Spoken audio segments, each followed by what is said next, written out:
You know what Brett Favre says about what you've done and how long it lasts. Let me ask you this question. I mean, how long do you savor a win? How long do you savor? Because, you know, it's fun to see your emotion on the sideline. I know you keep it intact. And, in fact, my wife called up or texted me, and she does it during the games, and she goes, I saw Coach Saban smile. He did.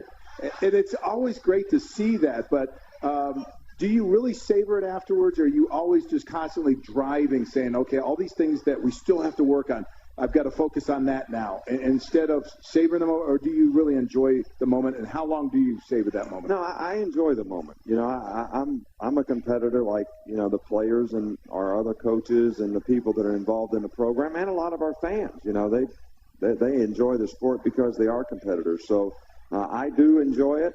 But I think that, you know, when you're a driven person, the accomplishment of something is great enjoyment, but it's not finished. It's not done. You know, what is the goal? Is the goal just to win that game, or is it to win all the games? Is it to win the next game? So there's always another challenge. And you know, to me, like somebody said to me in an interview the other day, you don't wear a national championship ring. I never wore it. I've never had it on. I don't wear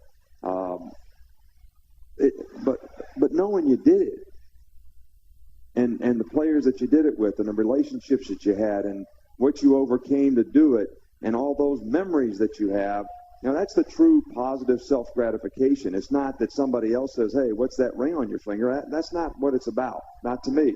And it's the same way with every game that we play. All right? It's enjoyable because you did it. All right? And then you have to self-analyze, what do we need to do the next thing? Because it's not finished.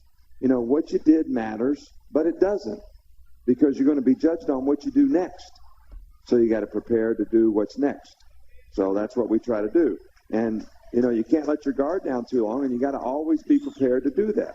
And you know, it's not, I keep saying this, it's not normal for people to do that, and our team has handled that well. But you got to get other people to do it along the way as well.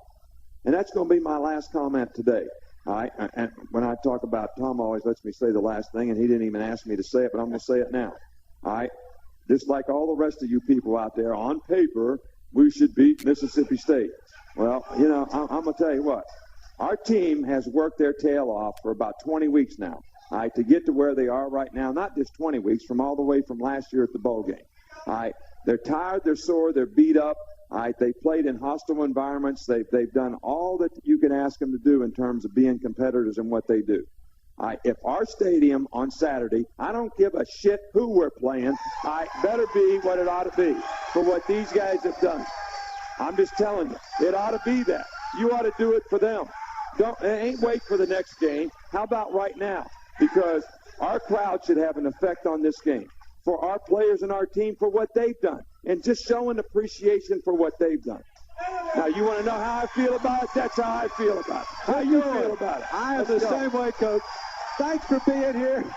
We're going to come back and wrap things up in a moment. This is the Crimson Tide Sports Network.